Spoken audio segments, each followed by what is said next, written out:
You can access the entire episode now on our website, forbiddenknowledge.news, Rumble, and all podcast platforms. Let's get deeper into some of the profound abilities that lie dormant in most people, but more and more we have individuals and groups that are tapping into some of these abilities, these profound abilities that we have. Let's start with bilocation. Simple explanation for this is being able to appear in two locations at once. That's the simplest way that I can put it, but what is your understanding and what have you been learning about this?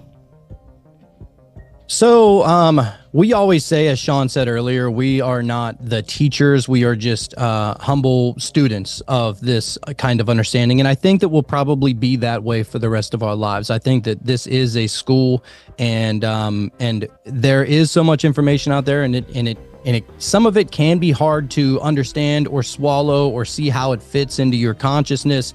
But whenever it comes to bilocation, we just like to pull up some articles and really get other people's perspective, and see what everybody else is saying, what everybody else is experiencing, to see if it compares to something that we may be able to eventually experience. But first, we always like to go over to Wikipedia and just see how they're going to water it down. But they have it, whenever you're talking about Wikipedia, it says, bilocation, or sometimes multi-location, is an alleged psychic or miraculous ability wherein an individual or object is located or appears to be located in two distinct places at the same time. Reports of bilocation phenomena have been made in a wide variety of historical and religious contexts, ranging from ancient Greek legends and Christian traditions to modern occultism. And so you see this really throughout all different spiritual modalities. Even in, for example, in Hinduism and Buddhism, which I love talking about because they get into the cities or the magical, almost like superhuman, which they don't even like using the term superhuman because they believe that we're all superhuman in a sense, but let's just, they like calling them cities, right? And these are the magical things that you can eventually develop through the practice of, yoga and meditation and just going within. But there have been several prominent Hindu gurus that have gone into this, and our favorite one that actually gets into it is Sri Yukteswar, which was talked about in the Autobiography of a Yogi by Paramahansa Yogananda. And anybody who's read that book, oh my God, it is such a fascinating book. And as a matter of fact, the guy who created Apple, what's his name? Steve Jobs.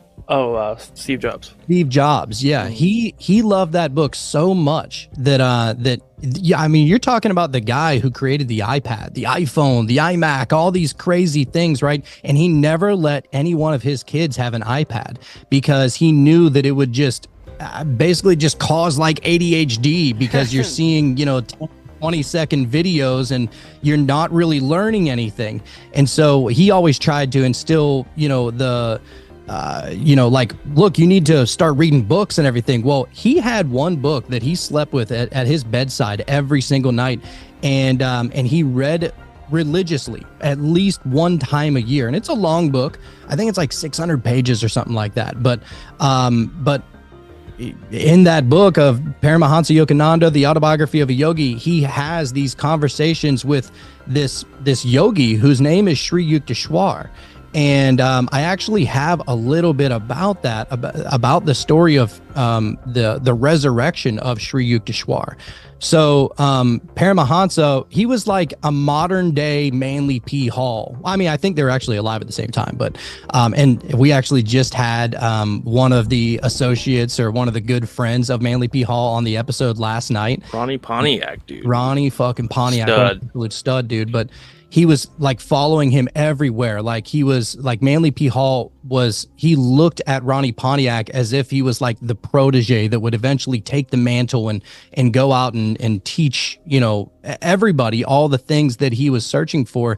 And Manly P. Hall, he was the guy, he wrote The Secret Teachings of All Ages, if you've ever looked into that book. But But I like to compare that book to the autobiography of a yogi, because you're talking about two people who are going around and around and trying to go to all these different spiritual philosophies and really get a full understanding of what they all encompass together. And within this autobiography of a yogi, there is a chapter, one of the last chapters, it's called The Resurrection of Sri Yukteswar. Well, Paramahansa, he actually, like I said, he followed around a bunch of yogis and everything, and his favorite one was Sri Yukteswar. And Sri Yukteswar, he ends up dying of rage. Paramahansa was a younger guy, obviously. And so Sri Yukteswar, he dies, dude. And then out of nowhere, dude, Paramahansa is in like this deep meditation, and Sri Yukteswar literally resurrects in front of him. Like, and he goes, this is not some kind of ghost body, some ethereal body. This is flesh and blood and bone body, just appears to him. And he's so fascinated, and he knows that it was a flesh and bone body because he wrapped his arms around him and hugged him the entire time that he was there with him. And Sri Yukteswar is giving him these messages from the other side, talking about, it's so amazing over here. There's no ailments, there's no sickness. And he's going into all these details. But I did want to give, just read a little excerpt from that book, because it's so amazing, dude. And I'm not going to read the whole chapter because, like I said, the book is long as fuck. But I do want to read this little excerpt. And he goes, Lord Krishna, the glorious form of the avatar, appeared in a shimmering blaze as I sat in my room at the Regent Hotel in Bombay, shining over the roof of a high building across the street. The ineffable vision had suddenly burst on my sight as I gazed out of my long open third-story window. The divine figure waved to me, smiling and nodding and greeting. When I could not understand the exact message of Lord Krishna, he departed with a gesture of blessing. Wondrously uplifted, I felt that same spiritual event was presaged. My Western voyage had, for the time being, been canceled. I was scheduled for several public addresses in Bombay before leaving on a return visit to Bengal. Sitting on my bed in the Bombay Hotel at 3 o'clock in the afternoon on June 19th, 1936, 1 week after the vision of Krishna, I was roused from my meditation by a beatific light. Before my open and astonished eyes, the whole room was transformed into a strange world. The sunlight transmuted into supernatural splendor. Waves of rapture engulfed me as I beheld the flesh and blood form of Sri Yukteswar. My son, Master spoke tenderly, on his face an angel bewitching smile. For the first time in my life, I did not kneel at his feet in greeting, but instantly advanced to gather him hungrily in my arms. Moment of moments, the anguish of past months was toll I counted weightless against the torrential bliss now descending. Mastermind, beloved of my heart, why did you leave me? I was coherent in excess of joy. Why did you let me go to the Kumbh Mela? How bitterly have I blamed myself for leaving you? I did not want to interfere with your happy anticipation of seeing the pilgrimage spot where I first met Babaji. I left you for a little while. Am I not with you again? That's Sri Yukteswar talking back to him. And he goes, or Paramahansa goes, but it is you, Master, the same Lion of God. You are wearing a body like the one I buried beneath the cruel Puri sands. Sri Yukteswar goes, yes, my child, I am the same. This is a flesh and blood body. Though I see it as ethereal, to your sight it is physical.